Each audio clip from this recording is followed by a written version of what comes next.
Hey there, YouTube. It's Matt Bowler with my second video of baseball items that I purchased on Facebook. My second Facebook purchases video. These came from 3 different groups on Facebook. The first one I'm going to show you, well, let me see what I got first. I got 4 baseballs, 2 Sports Illustrateds, and an 11x14 photo. So this first one I'm going to show you is the 11x14 photo that I purchased off of Pittsburgh Autographs. They have a pretty good Facebook presence. They post local signings in the Pittsburgh area when people let them know about. They relay it. Kind of unfortunate they're also dealers at the same time. Not to an excessive extent, but they are. But I end up purchasing a really nice 11x14 of Andy Van Slyke. They had 2 of them. And I asked for the one, they sent me this one instead, but that's alright. I wasn't going to make a big argument about it. I mean, it's still pretty cool. I like the 4 poses with the old school logo in the background. You got both logos there, so yeah, that was pretty cool. I appreciate that. Good deal, good people. Like I said, I'm not a huge fan of them showing that they're dealers, but then again, a lot of us at some point do sell some of ours to either clear inventory or whatever the case may be. So that was a cool one. There's a group called, I think it's called Pittsburgh Pirates Collectors or something like that. I purchased 2 Sports Illustrateds from the 1960 season back in August 8th of 1960. Dick Groat.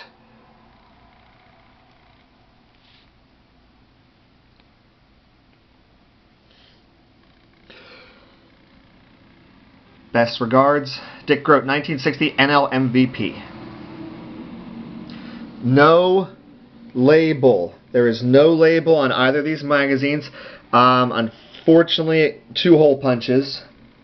But, you know, I'd rather have those 2 hole punches than to see a label. That's just me. And October 10th, 1960. Vern Law.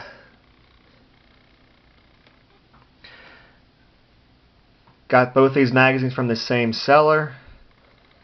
When I realized that they had no label, I mean, there was no spot where you can even tell where there would have been a label. No label magazines, yes, even with the 2 hole punches.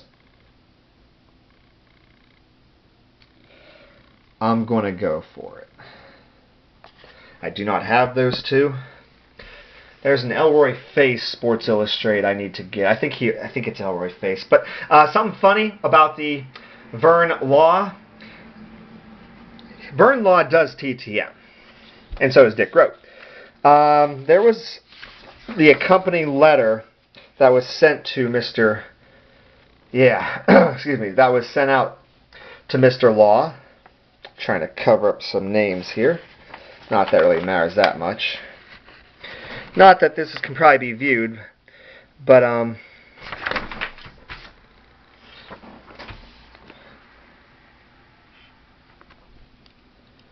Dear Mr. Law, I am from Snowshoe, Pennsylvania. I want to thank you, or take the time, write this letter, and let you know how much I appreciate, and all this other good stuff.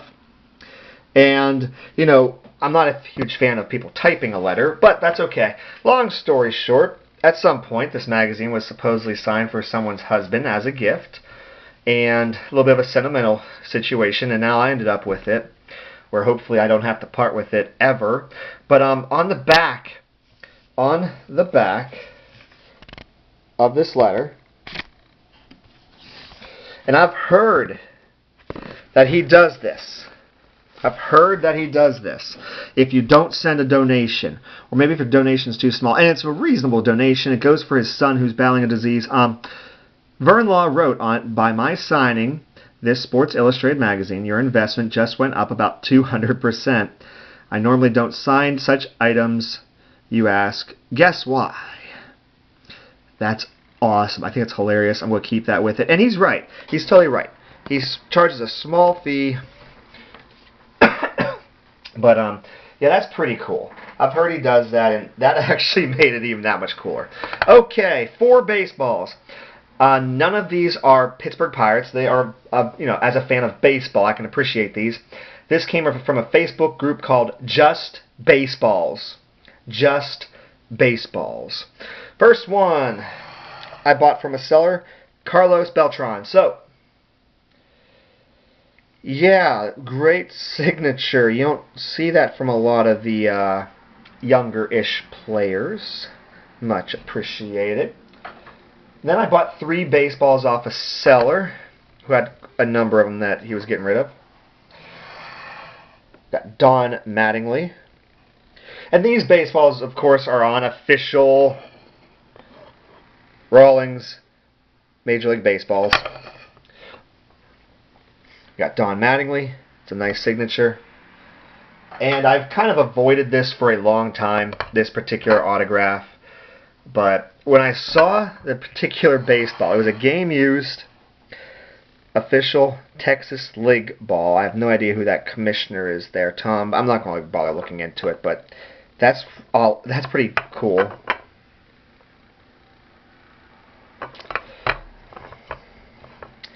Pete Rose with his hit number there, 4256. So yeah, apparently he was watching his some relative or whatever at the game, and person got this signed, and now I got it. So that's pretty cool. Something different. I actually think it's because of the baseball it's on, which makes it even cooler. The Texas League ball. But yep, we got a Pete Rose finally. I went ahead and added to the collection. So here we go. And my last autograph to show you. It's dual signed. I've been hoping to meet Kirk Gibson at some point. Now that's a good signature. Looks good. Real nice. Especially with that 23 right there. But what made this cool, I'm a big Dennis Eckersley fan. He also signed it. Which, as any person who follows baseball, especially some, back in the late 80s, early 90s, you would definitely remember this situation. But yeah, it was signed in black pen. Wish it wasn't. A little bit fading. But the price for this dual sign ball was reasonable. At some point, my goal was to get Kirk Gibson and Dennis Eckersley on the same ball. So, yeah, it's been done. If I get a chance to meet both of them, if I can meet Kirk Gibson and Dennis Eckersley, I'll get it done myself. If not, I got it. That's a cool one. Definitely would be my favorite of all of them. The Vern Law letter was pretty sweet, but I like this as a fan of baseball the most. So, all right, folks, that was my second of 2, my last Facebook purchases video. So, hope you enjoyed it. Feel free to like, comment, subscribe. Take care.